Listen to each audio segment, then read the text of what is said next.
Tensions are heating up between the U.S. and Israel over the plan to conduct a military crackdown in the crowded Gaza border town of Rafah, AP correspondent Jackie Quinn reports. The White House says President Biden, in a call to Israeli Prime Minister Benjamin Netanyahu, said Israel needs to hold off on a large-scale assault in southern Gaza until it has a credible and executable plan to protect civilians. About 1 million displaced Gaza residents are crammed into Rafah because of military operations in the north. Where would the evacuees go? The areas that we've cleared north of Rafah, plenty of areas there. Israeli Prime Minister Benjamin Netanyahu on ABC's This Week with George Stephanopoulos. But there's heavy damage to structures in the north. The two leaders spoke after Egypt threatened to suspend its peace treaty with Israel if Rafah comes under attack. I'm Jackie Quinn.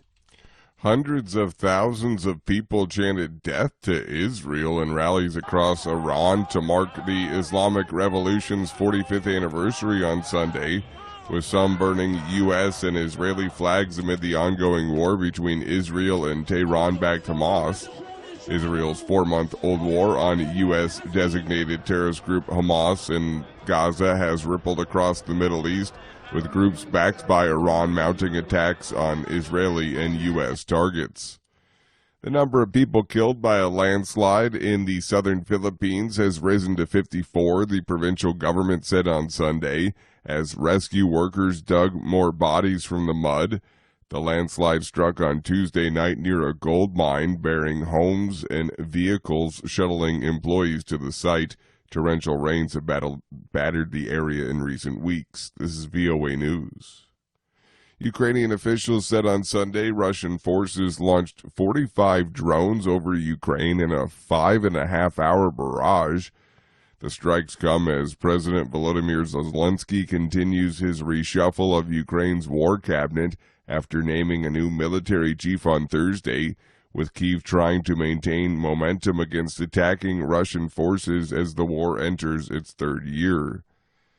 With the death toll rising from missile and drone strikes almost 2 years after Russia invaded, Ukraine is urging Australia to share its world-leading approach to treating burn victims. From Sydney, Phil Mercer reports. Doctors say the number of Ukrainians dying from injuries caused by burns during Russia's invasion is rising sharply and warn Ukraine's medical system is struggling to cope. Representatives from the Lviv-based Christian Medical Association of Ukraine are in Australia urging the government to send specialist medical expertise and supplies. Australia has expertise with burn injuries. Many techniques were developed after the terrorist bombings on the Indonesian island of Bali in 2002. 202 people were killed, including many foreign nationals. Phil Mercer, VOA News, Sydney.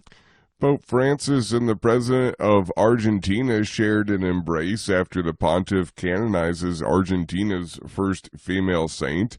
AP correspondent Rika Ann Garcia reports. Faith and politics come together as Pope Francis and Argentine President Javier Milei embrace during a mass in St. Peter's Basilica. This marks their first encounter after Milei called the Pope an imbecile for advocating social justice.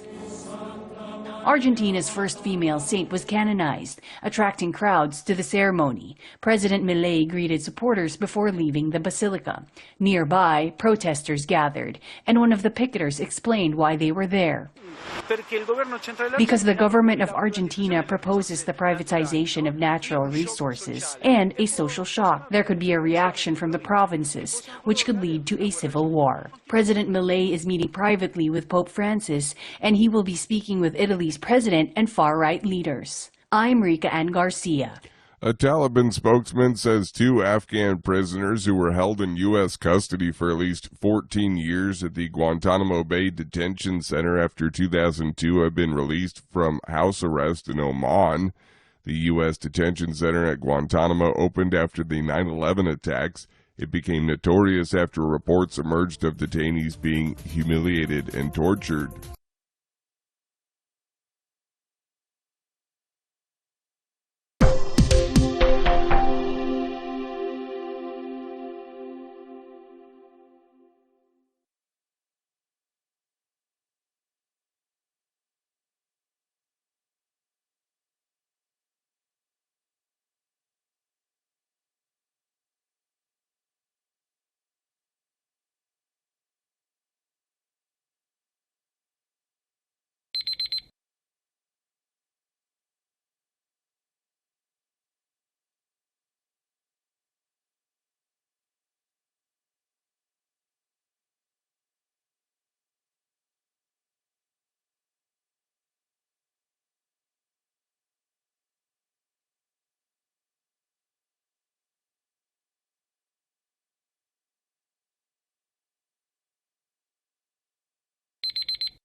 Thank you for watching. Can you do me a favor? Please leave a comment in the comment section below. That would really help. Thank you, and see you again soon.